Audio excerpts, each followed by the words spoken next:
आज था इंडिया और अफगानिस्तान का मैच और ये मुकाबला कहाँ खेला जा रहा था? दिल्ली के अरुण जेटली स्टेडियम में, जो विराट कोहली का होम ग्राउंड है। दिल्ली वालों को इससे मतलब नहीं था कि आज इंडिया का मैच किससे है।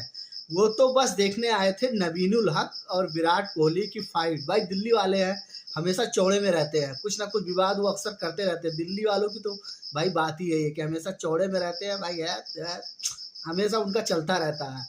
तो विराट कोहली नबीनुल हक की फाइट देखने आज सब लोग आए थे। सबको यही लग रहा था कि आज विराट कोहली अपने होम ग्राउंड में नबीनुल हक को कुछ सबक सिखाएंगे, कुछ ना कुछ तो उनको फैंटी लगाएंगे, जो शोएब अख्तर के जबान में कहते हैं। तो उनको तो सारा उम्मीद थी, पूरी तैयारी कर ली थी और माहौल भी सेट हो गया था पूरी तरह से। जब विराट कोहली बैटिंग करने आए तो नबीनुल हक ही गेंदबाजी कर रहे थे और अब सब फैंस कोहली कोहली चैंट कर रहे थे, बहुत ज़्यादा ट्रोल कर रहे थे नबीनुल हक को जब वो बाउंड्री पर फील्डिंग कर रहे थे। लेकिन ये क्या, विराट कोहली ने तो जितने भी फैंस थे उनकी उम्मीदों पर पानी फेर दिया।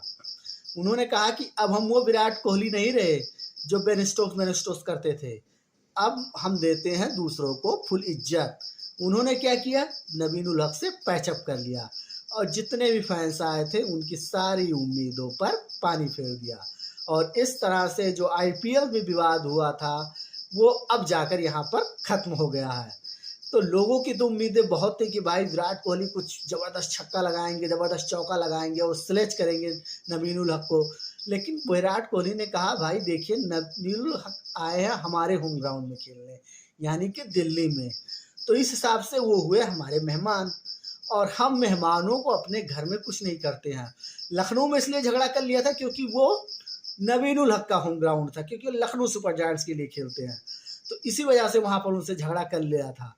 लेकिन अब चूंकि वो हमारे होम ग्राउंड में आए हैं तो हम उनको कुछ नहीं करेंगे, हम पूरी तरह से उनका आतिश सत्कार गए। और आपने वो देखा होगा तस्वीरें, जब लोग बहुत ज़्यादा ट्रोल कर रहे थे नबीनुल हक को तो विराट कोहली ने उन्हें चुप कराया कि नहीं ऐसा कुछ मत कहो।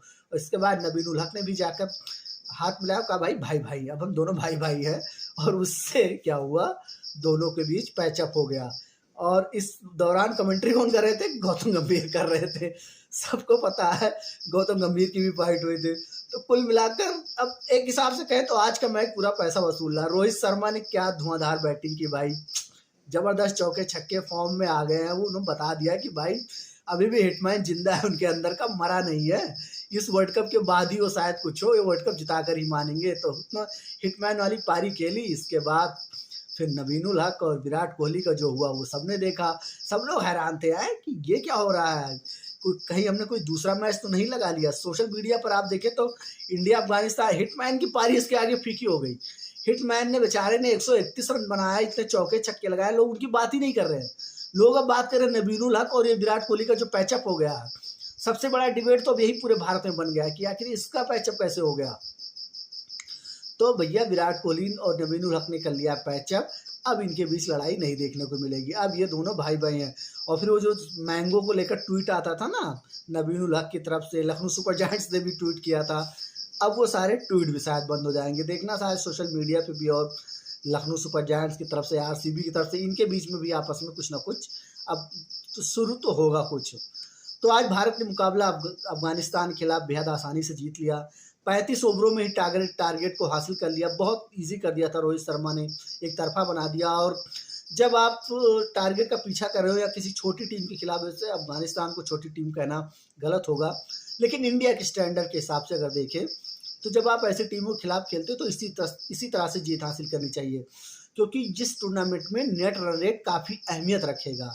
और भारत ने आज अपने नेट रन रेट को बहुत ज़्यादा अच्छा कर लिया। मुझे लगता है कि आज पाकिस्तान से बेहतर नेट रन रेट इंडिया का हो गया होगा, टॉप 2 में चली गई होंगी। तो ये बहुत ज़रूरी था। और रोहित शर्मा ने देखिए, दूसरी पारी में आप माने या ना माने बैटिंग करना इजी हो जाता है, क्योंकि मुझे लग रहा है जैसे शायद ग्राउंड में ड्यू भी पड़ रही होगी थोड़ी बहुत, ना ज़्यादा टर्न ऑन मिल नहीं रहा था, इसलिए स्पिनर्स प्रभावी नहीं रहे। फास्ट बॉलर्स की तो मार मार के वैसे ही रोहित शर्मा ने धज्जियाँ उड़ा दी।